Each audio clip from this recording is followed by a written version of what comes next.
সুধী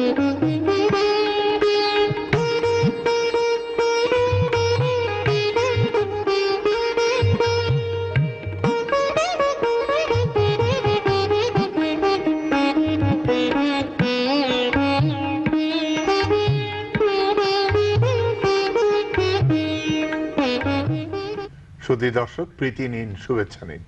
চেনা জানা অনুষ্ঠানে আপনাদের সবাইকে আন্তরিক স্বাগত জানাচ্ছি। আমাদের দেশে নারী নির্যাতনের বিরুদ্ধে নানা রকম আইন আছে এবং নারীদের অধিকার প্রতিষ্ঠার জন্য কিছু কাজ আছে, কিন্তু এখনো আমরা দেখছি সমাজে বিভিন্ন সময়ে নারী নির্যাতনের শিকার হচ্ছেন এবং বিশেষ করে আরেকটি জিনিস খুবই গুরুত্বপূর্ণ, সেটি হচ্ছে বাল্যবিবাহ। সেই মেয়েরা বাল্যবিবাহের শিকার হচ্ছে, তাতে করে তাদের জীবন যেমন দুর্যোগপূর্ণ হচ্ছে, তেমনি সমাজের এর একটা প্রতিফলন ঘটছে। সরকারি বেসরকারি নানাভাবে চেষ্টা হচ্ছে এই নারী নির্যাতন বন্ধের জন্য। এবং আজকে আমরা এমন একজনকে আমাদের স্টুডিওতে আমন্ত্রণ জানিয়েছি, যারা এই নারীদের বিভিন্ন যে অধিকার সেগুলো রক্ষার জন্য এবং নারী নির্যাতনকে বন্ধ করার জন্য, যেমন বাল্যবিবাহ প্রতিরোধ করার জন্য দীর্ঘদিন ধরে কাজ করে চলেছেন। আমাদের আজকের অতিথি মঞ্জুশ্রী সাহা, প্রধান কর্মসূচি সমন্বয়ক RDRS, এবং তিনি এসছেন রংপুর থেকে। মঞ্জুশ্রী সাহা, আপনাকে আন্তরিক স্বাগত জানাই আমাদের স্টুডিওতে। প্রথমেই আপনার নিজের সম্পর্কে একটু জানতে চাই, আপনার লেখাপড়া এবং কর্মক্ষেত্রের সম্পর্কে। আসলে RDRS বাংলাদেশে কাজ করছি দীর্ঘ 26 বছর যাবত, এবং আমি রাজশাহী ইউনিভার্সিটি থেকে ইতিহাস বিভাগে পাশ করেছি। এবং আমি মূলত আমার চাকরির শুরুটা হয়েছে স্টুডেন্ট লাইফ থেকেই। আমি অনার্স পরীক্ষা দেওয়ার পরেই আমি চাকরিতে ঢুকেছি এবং RDRS এ ঢুকেছি, এবং তখন আমার কন্ডিশন ছিল যে আমার পড়াশোনাটা কন্টিনিউ করতে হবে। তা ওনারা সেই সময় RDRS এর প্রথম যখন সুপারভাইজার পদে কিছু মেয়ে, মানে আমরা রাজশাহী ইউনিভার্সিটি থেকে বেশ কিছু আমরা মেয়েরা একসাথে জয়েন করি, তার মধ্যে আমি একজন ছিলাম। তা সেই ওনারাও আমাকে সহযোগিতা করেছিলেন, আমি যা আন্ডারে জয়েন করেছিলাম, এবং আমি নিয়মিতভাবে পরীক্ষাটা শেষ করেছি। এবং আমার বাড়ি হচ্ছে নড়াইল জেলায়, কিন্তু চাকরি সূত্রে আমার উত্তর অঞ্চলেই কেটে গেল 26 বছর, এবং 26 বছর পারে 27 বছরে পড়েছে, এবং আমি RDRS-এই আছি। প্রধানত RDRS এর কর্মক্ষেত্র কোন কোন এলাকায়? RDRS মূলত যে কার্যক্রমটা শুরু করে 1972 সালের 8ই ফেব্রুয়ারি থেকে, এবং আমরা মনে করি যে আমাদের এই অর্গানাইজেশনটা কাজ শুরু করে আমাদের যখন স্বাধীনতা যুদ্ধ শুরু হয় তখন থেকে। কারণ ওই উত্তরাঞ্চলের যখন শরণার্থীরা, আপনি জানেন যে তারা কুচবিহারের শরণার্থী ক্যাম্পে আশ্রয় নেয়, তখন LWS ইন্ডিয়াতে একজন নরওয়েজিয়ান ভদ্রলোক ছিলেন যিনি LWF-কে চাকরি করতেন। ওনার নাম হচ্ছেন ওলাভ হুডনি, উনি আমাদের প্রতিষ্ঠাতা। তো উনি তখন ওই শরণার্থী ক্যাম্পে মানে ত্রাণ দিতেন, এবং তখন ত্রাণ দিতে যে উনি দেখেছেন যে ওই অঞ্চলের মানুষের দুঃখ দুর্দশা, সেই এখন যে পরিস্থিতি, তার আগে তো আমরা জানি যে উত্তরাঞ্চলকে সবসময় মানুষ পিছিয়ে পড়া জনগোষ্ঠী হিসেবে চিন্তা করে বা মঙ্গা পীড়িত এলাকা হিসেবে ট্রিট করে। তা সেই সময় অবস্থাটা তো আরো নাজুক ছিল। তা যখন দেশ স্বাধীন হয়ে যায়, তখন যখন তারা দেশে ফিরে আসে, তখন ভদ্রলোক সিদ্ধান্ত নেন যে বাংলাদেশে কাজ শুরু করবেন। এবং তখন থেকেই মানে 1972 সালের 8ই ফেব্রুয়ারি আমাদের প্রতিষ্ঠা বার্ষিকী এনজিও হিসেবে, এবং তখন ইন্টারন্যাশনাল অর্গানাইজেশন হিসেবে কাজ শুরু হয়। লুথারিয়ান ওয়ার্ল্ড ফেডারেশন এবং লুথারিয়ান ওয়ার্ল্ড সার্ভিসের সহযোগিতায় আমরা কাজ শুরু করি, এবং তখন মেইনলি রিলিফ অ্যান্ড রিহ্যাবিলিটেশনটাই মূলত কাজ ছিল। এবং আপনি জেনে খুশি হবেন যে আমাদের উত্তর অঞ্চলের যে আপনার ব্রিজ, কালভার্ট প্লাস রাস্তা তৈরিতে, স্কুল, গভর্নমেন্ট, RDRS এর অবদান অনেক। এবং আমাদের যে কুড়িগ্রাম থেকে চিলমারি পর্যন্ত যে রোডটা, এই রোডটা কিন্তু তৈরি করেছে RDRS। এছাড়াও আপনার নীলফামারী যে কিশোরগঞ্জ পর্যন্ত যেটা, সেটাও RDRS এর তৈরি। এবং এখন কোন কোন ক্ষেত্রে আরডিএস কাজ করে? এখন আরডিআরএস বাংলাদেশ আমরা প্রথমে হেলথ কার্যক্রম দিয়ে আরডিআরএস বাংলাদেশের শুরু, রিলিফ অ্যান্ড রিহ্যাবিলিটেশনের পাশাপাশি হেলথের মাধ্যমে সহযোগিতা করত। পরবর্তীতে 1997 সালে আমরা এটা ন্যাশনাল অর্গানাইজেশন হিসেবে আমরা রেজিস্ট্রেশন নিই এনজিও ব্যুরোর মাধ্যমে। তখন থেকে আমরা ন্যাশনাল এনজিও হিসেবে কাজ করছি এবং পর্যায়ক্রমে আরডিআরএস বাংলাদেশ কিন্তু রিলিফ অ্যান্ড রিহ্যাবিলিটেশনের পাশাপাশি উন্নয়নমূলক কর্মকাণ্ড যুক্ত হয়, যেমন কৃষির উপর আমরা, তারপর স্বাস্থ্য, শিক্ষা, নারী উন্নয়ন, বিভিন্ন বিষয়ে আরডিআরএস বাংলাদেশ কাজ শুরু করে এবং সেইটারই ধারাবাহিকতা এখনো বজায় আছে। ইন্টারন্যাশনাল অর্গানাইজেশন হিসেবে কাজ করেছিলাম, তখন শুধুমাত্র রংপুর দিনাজপুরের মধ্যে সীমাবদ্ধ ছিলাম, ওই জন্য তখন নাম ছিল রংপুর দিনাজপুর রুরাল সার্ভিস। পরবর্তীতে যখন আমরা ন্যাশনাল অর্গানাইজেশন হিসেবে কাজ শুরু করি তখন আমাদের কাজের ব্যাপকতা বেড়ে যায় এবং আমাদের এরিয়াটাও বেড়ে যায়, যার ফলে আমরা আরডিআরএস বাংলাদেশ হিসেবে রেজিস্ট্রেশন নিয়েছি এটা। এবং আমরা বর্তমানে 18টা জেলাতে কাজ করছি এবং রংপুর বিভাগের সবগুলো জেলাতে, সবগুলো উপজেলা এবং প্রায় বলতে গেলে সবগুলো ইউনিয়নেই আমাদের কার্যক্রম আছে।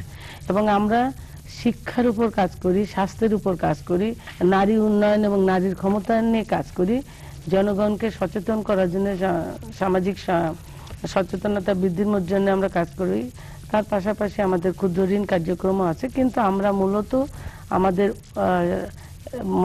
মূল কাজ হচ্ছে ডেভেলপমেন্ট ওয়ার্ক। তার পাশাপাশি আমাদের উন্নয়নকে ত্বরান্বিত করার জন্য মাইক্রো ক্রেডিট প্রোগ্রামটাও আছে। আপনাদের মূল অর্থ সংস্থানের কোথা থেকে? এইটা আমাদের দাতা সংস্থা, যে কোর ফান্ডার যারা ছিলেন, লুথারিয়ান ওয়ার্ল্ড ফেডারেশন অ্যান্ড ওয়ার্ল্ড সার্ভিসের মাধ্যমে। তা গ্রাজুয়ালি যখন আমরা ন্যাশনাল অর্গানাইজেশন হয়েছে, পর্যায়ক্রমে তাদের ফান্ডটা বরাদ্দটা কমাই দিয়েছে এবং আমরা বর্তমানে দেশি বিদেশি বিভিন্ন সংগঠনের মানে দাতা সংস্থার সহযোগিতায় কাজ করছি। ইভেন আমরা সরকারি সহযোগিতায় অনেক প্রকল্প বাস্তবায়ন করছি, যেমন কারাপশন প্রিভেনশনের উপর আমরা কাজ করছি, আমরা রেস্টোরেটিভ জাস্টিসের উপর কাজ করছি, আমরা বিজিডিতে কাজ করছি, আমরা স্কুল ফিডিং প্রোগ্রামে কাজ করছি সরকারের সাথে, সরকারি প্রোগ্রামে।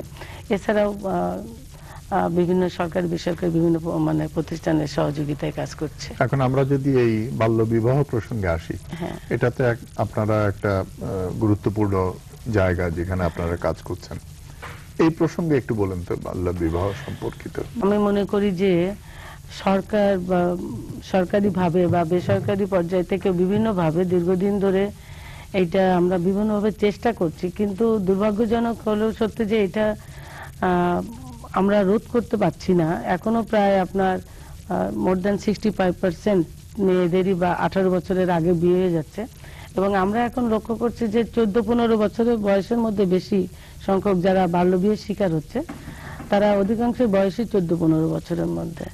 এবং এটার জন্য আরডিআরএস বাংলাদেশ শুরু থেকে এ পর্যন্ত নারীর ক্ষমতায়ন বা নারী নির্যাতন প্রতিরোধ, নারীদের অবস্থানের ইতিবাচক পরিবর্তনের জন্য কাজ করে যাচ্ছে। তার মধ্যে বাল্যবিবাহ তো একটা বিরাট ব্যাপার। প্রধানত কি কি কারণে হয় বাল্যবিবাহ? আমার যেটা মনে হয়েছে, অনেকেই বলে যে দারিদ্রতাই মেইন কারণ, কিন্তু আমার একটা ভিন্ন মত আছে। আমি মনে করি না যে শুধুমাত্র দারিদ্রতা এটা কারণ। আমার যেটা মনে হয়েছে যে মানুষ চিরাচরিত যে প্রথাটা সেইটাকেই মেনে চলতে বিশ্বাস করে, তাদের মানসিকতা, হ্যাঁ, যে ছেলে মেয়ে হলেই এবং পুরুষতান্ত্রিক যে মানসিকতা, মেয়েদের একটু ছোট করে দেখা বা মেয়ে শিশুর তুলনায় ছেলে শিশুকে একটু বেশি প্রাধান্য দেওয়া, মানে সামাজিক রীতিনীতিকে তারা প্রাধান্য দেয়। তার পাশাপাশি আছে আপনার দারিদ্রতা তো থাকে একটা, আর এছাড়াও আছে যে মেয়ে শিশুদের নিয়ে একটা ভয় থাকে। আমি ওই অঞ্চলে বিশেষ করে দেখেছি যে আমরা জানি গ্রাম অঞ্চলে, শহরের তুলনায় গ্রাম অঞ্চলে আরো মেয়েরা অত বেশি নিরাপদ না। বিশেষ করে মেয়েরা যত বড় হয় সেক্ষেত্রে মেয়েদের নিয়ে বাবা মা বেশি দুশ্চিন্তাগ্রস্ত হয়ে যায় তাদের সেফটি সিকিউরিটির ব্যাপারটা নিয়ে। সুতরাং মনে করে যে বিয়ে দিলে একটা নিরাপদ একটা জায়গায় যাবে। আর একটা বিষয় আমার কাছে মনে হয়েছে যে যৌতুকটা একটা ভীষণ একটা, আমি মনে করি যে একটা ব্যাধির মতো, এবং নির্যাতনের জন্য যৌতুকটা একটা ক্রস কাটিং ইস্যু হিসেবে কাজ করছে। আপনার এই যৌতুকের জন্য বাল্য বিয়ে হয়, কারণ গ্রামের মানুষ মনে করে যে যৌতুক, যত অল্প বয়সে মেয়ে বিয়ে দিবে তত যৌতুক কম লাগবে, মেয়ে বড় হলে যৌতুক বেশি লাগবে, এবং তাদের টেন্ডেন্সি এটা আছে। তা এবং ওই যৌতুকটার জন্যই আমি দেখেছি যে বাল্য বিয়ে হচ্ছে, যৌতুকের কারণে নির্যাতন হচ্ছে, যৌতুকের কারণে দুই বিয়ে করছে, যৌতুকের কারণে ডিভোর্স হচ্ছে। তো যার জন্য আমি সবসময় বলি যে যৌতুকটা যদি সমাজ থেকে রোধ করা যেত তাহলে মানে নারী নির্যাতনের প্রায় 60%ই কমে যেত। অসচেতনতা, তারপরে অনেকে এখনো গ্রামে দেখা যায় যে দাদি নানা এরা মনে করে শখের বসে বিয়ে দেওয়াটা, তারপরে হচ্ছে সামাজিক নিরাপত্তাহীনতা, সবকিছু মিলায়ে অনেকগুলো কারণের ফলে মেয়েরা এই শিকার হচ্ছে। আপনারা এই কাজটা কিভাবে করেন, প্রতিরোধের কাজটা? প্রতিরোধের কাজটা আমরা বিভিন্ন ভাবে করি, যেমন আমাদের প্রতিটা ইউনিয়নেই আমরা সামাজিক সচেতনতার জন্য আমাদের তৃণমূল পর্যায়ে আমাদের ছোট দলের, এটা আমরা বলি যে অ্যাপেক্স বডি দলের, সেটা আমরা ইউনিয়ন ফেডারেশন বলি। সেই ফেডারেশন মূলত গরিব মানুষের একটা সংগঠন। তারা তাদের নাটকের দল আছে এবং তাদের মাধ্যমে, এবং আমরা গণজমায়েত করি, পাবলিক হিয়ারিং করি, তারপর হচ্ছে আপনার রুরাল সিনেমা শো দেখাই, তারপর হচ্ছে আমরা বিভিন্ন ওয়ার্কশপ সেমিনার কুফলগুলো তুলে ধরি এবং মেয়েদের যাতে তারা এম্পাওয়ার্ড হয়, তাতে কি লাভ হবে সেই বিষয়গুলো তুলে ধরি। মানে বিভিন্ন ভাবে নারীদের ক্ষমতায়িত করার জন্য চেষ্টা করি আর কি। মুশকিল হচ্ছে যে যার বাল্য বিবাহ হচ্ছে সেই মেয়েটির তো কোনো নিজস্ব মতামত নেই, এবং এমনকি তার মারও মতামত নেই। হ্যাঁ, অধিকাংশ সেখানেই একটা বিপদ হয়েছে যে আমাদের সমাজে। তা আপনারা কি এর মধ্যে বাল্য বিবাহ যেসব জায়গায় প্রতিরোধ করেছেন সেটা করতে গিয়ে আইনের একটা তো হচ্ছে যে আইনের আশ্রয় গ্রহণ করা, অন্যদিকে অভিভাবকদের বোঝানো। এইখানেও একটা আমরা সবসময় দেখেছি যে আপনি জানেন যে বাল্য বিয়ে নিরোধ আইন, সেটা হচ্ছে আপনার 1929 সালের, যেটা আমরা ভাবছি যে সরকার বাল্য বিয়ে নিরোধ আইনটাকে সংশোধন করার জন্য একটা প্রক্রিয়া হাতে নিয়েছে, কিন্তু আমার জানা মতো এটা এখনো মনে হয় প্রাথমিক পর্যায়ে, আমরা তেমন বেশি অগ্রসর হতে দেখছি না। তা সেই 1929 সালের যে আইনটা, সে আইনের শাস্তি মাত্র 1 বছর জেল এবং 1000 টাকা জরিমানা। এটা একটা বাদাম বিক্রেতাও দিতে পারে, এবং আইনের প্রয়োগটাও পারতপক্ষে নাই এই কারণে যে এইটা শুধুমাত্র ক্ষমতা দেওয়া আছে ইউনিয়ন পরিষদের চেয়ারম্যান মেম্বারদের কাছে। তা ইউনিয়ন পরিষদের চেয়ারম্যান মেম্বারদের, আমার অভিজ্ঞতার আলোকে দেখি যে আমার জানা মতে মনে পড়ে না যে কোনো ইউনিয়ন পরিষদের চেয়ারম্যান সে বাল্য বিয়ের ব্যাপারে সে যে থানায় কেস করেছে, বা বাবা মার যদি 1 মাসও জেল হতো তাহলে এলাকায় একটা ভীষণ একটা সাড়া পড়ে যেত, তাহলে হয়তো অন্য কেউ বিয়ে দিত না। বরঞ্চ উল্টা ক্ষেত্রে দেখা যায় যে যদিও অনেক চেয়ারম্যানরা এখন সচেতন হয়েছে, এখন জন্ম নিবন্ধনটা অনলাইনে তাদের জন্ম নিবন্ধনটা কমপ্লিট করছে, কিন্তু তারপরেও দেখা যায় যে এই যে ইউনিয়ন পরিষদের চেয়ারম্যান মেম্বার প্লাস কাজী, এদের যে একটা, তারা যদি সতর্ক থাকে তাহলে প্লাস ইমাম, তাহলে তো সম্ভব হয় না। এখন আরেকটা হচ্ছে যে অনেক কাজী সচেতন আছে, সে বিয়ে পড়াচ্ছে না, কিন্তু সমস্যা হচ্ছে যে পাশের ইউনিয়নে যে আত্মীয় বাড়িতে যে তারা বিয়ে দিয়ে দিচ্ছে, এটা তখন অন্য কাজী বিয়ে পড়াচ্ছে, মানে আইনের মধ্যেও অনেক সমস্যা আছে। তো এখন আমাদের যে খসড়া আইনটা আমি দেখেছি, সেখানে দেখেছি যে যে কোনো কাজী যদি বিয়ে পড়ায় তাহলে তার একটা বড় একটা পানিশমেন্টের ব্যবস্থা আছে। তা এটা যদি দ্রুত সময়ের মধ্যে আইনটা কার্যকরী হয় তাহলে হয়তো কাজী প্লাস অন্য যারা বিয়ের জন্য যারা ইয়ে করে, আইনের চেয়ে বড় কথা হচ্ছে সচেতনতা। যে বাবা মাকে যদি সচেতন করা যায় যে অল্প বয়সী বিয়ে হলে ওর বাচ্চা হবে, তখন তার একদিকে যেমন বাচ্চার অপুষ্টির শিকার হবে, অন্যদিকে মেয়েটির জীবন বিপন্ন হতে পারে। তারপরে তার একটা, আপনারা যাদেরকে এই বাল্য বিবাহ নিরোধ করে তাদেরকে নানাভাবে কাজের মধ্যে লাগিয়েছেন না? হ্যাঁ, আমরা 2টা কাজই করি। যেমন আপনার নারী উন্নয়নের ক্ষেত্রে যেমন তাদের ক্ষমতায়িত করার জন্য বিভিন্ন ধরনের শিক্ষার ব্যাপারে সহযোগিতা করে থাকি, তার পাশাপাশি যারা বাল্য বিয়ে যদি আমরা খবর পাই, যেমন আমাদের বর্তমানে যে নারী এবং শিশু বিষয়ক মন্ত্রণালয় 10-9-2-1 যে নাম্বারটা, সেই নাম্বারটা আমরা ব্যাপক হারে প্রচার করি, যাতে করে, এবং আমাদের প্রচুর আমাদের এডুকেশন প্রোগ্রাম আছে, সেই এডুকেশন প্রোগ্রামের মাধ্যমে প্রতিটা ছাত্রছাত্রীকে আমরা জানাই দিই নাম্বারটা, যাতে করে তারা তাদের নিজেদের বিয়েটাকে প্রোটেক্ট করতে পারে। এবং আমরা এখানে অনেক ইতিবাচক ফল পেয়েছি, এবং কমিউনিটির লোকজনও অনেক সময় তারা যদি কোনো বিয়ে ঠিক হয় অনেক সময় খবর দিয়ে দেয়, তখন আমরা ইউনিয়ন পরিষদ এবং উপজেলা নির্বাহী কর্মকর্তা ওনাদের জানাই, এবং তারা জানানোর সাথে সাথে পজিটিভ রেসপন্স করে।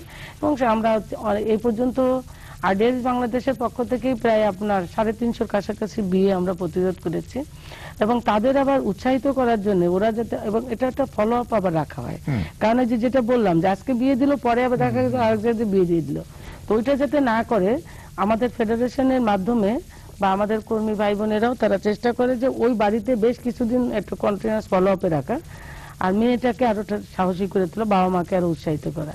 এবং তাতে করে হয় কি যে দেখা যাচ্ছে যে অনেক ছেলে মেয়েরা লেখাপড়া আবার কন্টিনিউ করতেছে। এর পাশাপাশি আমরা তাদের উদ্বুদ্ধ করার জন্য আমরা প্রায় যাদের এই পর্যন্ত বাল্য বিয়েটা বন্ধ করতে পেরেছি তাদের আবার আমরা জেলা পর্যায়ে ডেকে নিয়ে সম্বর্ধনা দিই, যাতে তারা উৎসাহিত হয়, এবং তাদের মানে আমরা মিডিয়া কভারেজ দিই যাতে করে অন্যরাও জানে। আর যারা বাল্য বিয়ের শিকার হয়ে গেছে, অনেকের 11 বছরে বিয়ে হয়েছে, আমাদের যে পুনর্বাসন কেন্দ্রটা আছে সেই 2009 সাল থেকে পুনর্বাসন কেন্দ্রে এ পর্যন্ত যতগুলো মেয়ে এসেছে প্রায় 300 জনের মতো মেয়েকে আমরা সাপোর্ট দিতে পেরেছি। এখনো প্রায় 30 জন মতো মেয়ে আছে।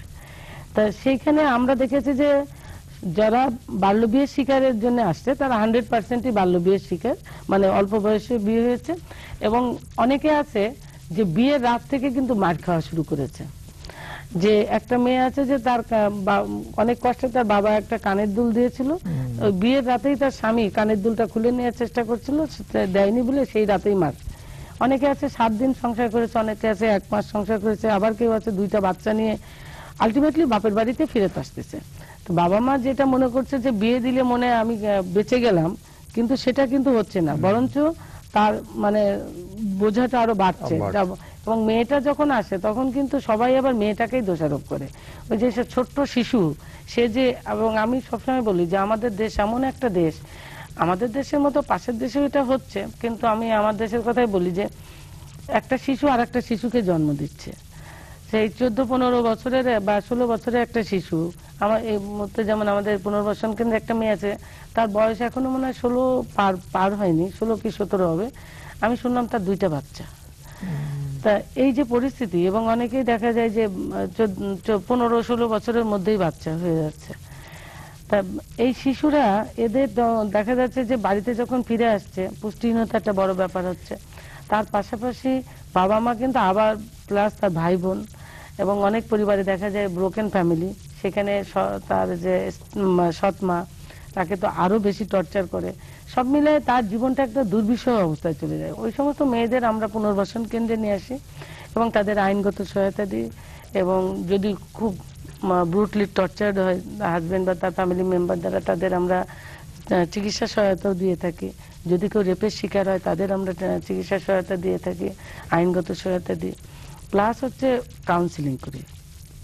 কারণ তারা এত বেশি যখন আসে তাদের মানসিকভাবে বিধ্বস্ত অবস্থায়, মানে তারা কোনো জীবনের কোনো আশাই থাকে না, এবং চেহারাটা দেখলে আমায় আসার পরে ছবি তুলে রাখি, এবং পরে ওরা যাওয়ার সময় ওদের ছবিটা দেখাই যে কি পরিবর্তন। এবং ওই সময়ের মধ্যে আমরা কাউন্সিলিং এর ওরা কি পরিবারে ফিরে যায়? হ্যাঁ, ফিরে যায়। 6 থেকে 7 মাস, আমরা ম্যাক্সিমাম 6 থেকে 8 মাস পর্যন্ত তাদের রাখি, এবং লেখাপড়াটা বাধ্যতামূলক। যারা লেখাপড়া জানে তাদের তো ওইটা আবার কন্টিনিউ করে, গল্পের বই পড়ে বা অন্যান্য ক্লাসের বই যদি আমরা উৎসাহিত করি তারা যাতে ফিরে যায় আবার পড়াশোনাটা কন্টিনিউ করতে পারে। আর যারা একদম লেখাপড়া জানে না তাদের লেখাপড়া শেখানোটা বাধ্যতামূলক। এটা আমি ভয় দিয়ে দিই যে তোমরা যদি লেখাপড়া না শেখো ভালোভাবে, একদম গড়গড় করে না পড়া পর্যন্ত তোমাকে কোনো জিনিস দেওয়া হবে না। তাই মানে একটু জাস্ট একটু চাপে রাখা। তা আবার দেখেছি যে প্রথম দিকে আমি ধর্মীয় শিক্ষাটাও দিয়ে থাকি, তা আর অনেক অধিকাংশই মুসলিম পরিবারের থেকে আসে, হিন্দু মেয়েরাও আসে কম, যেহেতু তাদের সংখ্যাটাও কম। তা দেখেছি যে যখন 2টা একসাথে চললে তখন ধর্মীয় শিক্ষার প্রতি বেশি খরচ। আমি বলেছি তাহলে এখন আগে বাংলাটা শিখুক, বাংলা আর হচ্ছে অঙ্কটা ছোটখাটো যোগ বিয়োগ যাতে করতে পারে, তারপরে শেষের দিকে যে আরবিটা দেওয়া হবে। এর পাশাপাশি আমরা তাদের ওই যে আইন বিষয়ে সচেতন করি এবং দক্ষতা বৃদ্ধিমূলক প্রশিক্ষণ দিয়ে থাকি। যেমন আপনার কর্মসংস্থানের জন্য কমপক্ষে একটা মেয়ে 3 থেকে 4টা বিষয়ের উপর ট্রেনিং করবে। যেমন কিছু ট্রেনিং আছে সবার জন্যই বাধ্যতামূলক, যেমন দর্জি প্রশিক্ষণ। দর্জি প্রশিক্ষণটা প্লাস আপনাদের ওই সেন্টারে, এবং আপনার ঠোঙা বানানো, তারপর হচ্ছে হাতের কাজ করা, প্লাস হচ্ছে ব্লক বাটিক, এগুলা অ্যাপ্লিকের কাজ করা, এর পাশাপাশি অন্যদের ওদের আগ্রহের উপর নির্ভর করে, প্লাস ওটা চলতে পারবে কিনা, যদি একটু শিক্ষিত মেয়ে হয় তাদের কম্পিউটারে ট্রেনিং করে দিই।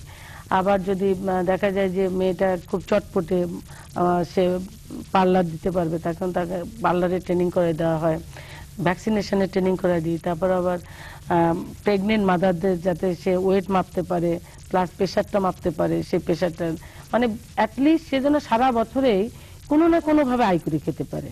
এই জন্য তার কমপক্ষে 3 থেকে 4টা বিষয়ের উপর প্রশিক্ষণ দিয়ে দেওয়া হয়।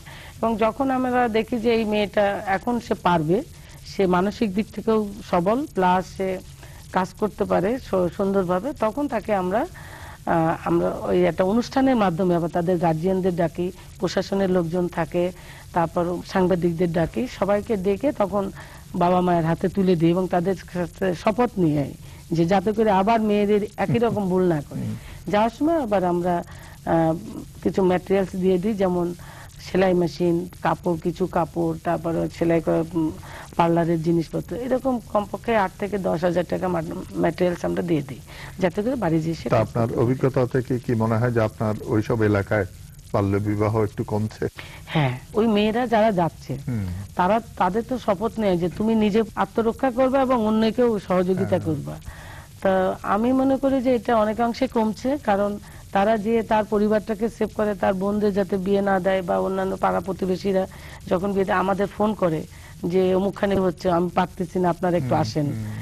আর এছাড়াও আমাদের ফেডারেশন বা অন্যান্য, এখন তো সরকারও খুব অনেক ভূমিকা নিচ্ছে, ইউনিয়ন পরিষদের চেয়ারম্যান মেম্বাররাও খুব তৎপর, এবং আমাদের বিভাগীয় কমিশনার স্যার তো বলেই দিয়েছেন যে যেখানে বাল্য বিয়ে হবে তাৎক্ষণিকভাবে মানে প্রশাসনকে জানাইতে, এবং যদি কেউ ইনিশিয়েটিভ না নেয় তাও সেটাও জানাইতে। মানে প্রশাসনও খুবই অ্যাক্টিভ। তা সবকিছু মিলায় কমছে, কিন্তু আনুপাতিক হারে কমতেছে না, কারণ এটা আসলে দরকার সচেতনতা বৃদ্ধি। হ্যাঁ, এই আর কি, এটা যত বাড়বে মানসিকতার পরিবর্তন ঘটানো। মঞ্জুশ্রী শাহ, আপনাকে অনেক ধন্যবাদ যে আপনি এখানে এসে আপনাদের RDRS এর কর্মক্ষেত্র সম্পর্কে বললেন, এবং বিশেষ করে বাল্য বিবাহ প্রতিরোধে আপনাদের যে ভূমিকা সেটা বললেন। এবং আমি নিশ্চিত যে আপনাদের প্রচেষ্টায় আমাদের দেশ থেকে এই যে বাল্য বিবাহ, এটা একটা অভিশাপ, এটা দূর হবে, এবং যত বেশি বাবা মারা সচেতন হবেন তত সহজে আমরা এই অভিশাপ থেকে মুক্ত হতে পারবো। আমরা সবাই যদি সচেতন হই, আমি এই জন্য সবসময় আমাদের একটা পোস্টার আমরা সব জায়গায় ব্যবহার করি যে বাল্য বিবাহ বন্ধে আপনার আমার সদিচ্ছাটাই যথেষ্ট। তাই এইটা আমরা ব্যাপক হারে প্রচার করি, এবং আমি মনে করি যে আমরা একে অন্যের পরিপূরক হিসাবে যদি কাজ করতে পারি, তাহলে পরে অবশ্যই এই বাল্য বিয়েটা সমাজ থেকে আমরা দূর করতে পারবো। শুধু দর্শক, আমরা মঞ্জুশ্রী সাহার কাছ থেকে বাল্য বিবাহ প্রতিরোধে তাদের কাজের কথা শুনলাম, এবং আমরা মনে করি যে আমাদের সমাজের অনেক ধরনের অভিশাপ আছে, সামাজিক ব্যাধি আছে, যেগুলোকে বলবো, সেগুলো থেকে দূর করতে হলে আমাদেরকে মানুষকে সচেতন করতে হবে। কেবল আইন দিয়ে, আইনের ভয় দেখিয়ে এটা বন্ধ করা যাবে না। দরকার মানুষের মধ্যে সচেতনতা বৃদ্ধি, মানুষকে উদ্বুদ্ধ করা, এবং সেই কাজ একা সরকারের পক্ষে সম্ভব নয়। সামাজিক যে শক্তি আছে তাকে ব্যবহার করে আমরা সমাজের এসব দুষ্ট ব্যাধিগুলোকে আমরা জয় করতে পারবো। তবেই আমরা আমাদের কাঙ্ক্ষিত বাংলাদেশ পাবো। চেনা জানা আজ এখানে শেষ হচ্ছে। আপনারা যে যেখানে আছেন ভালো থাকবেন, ভালো রাখবেন।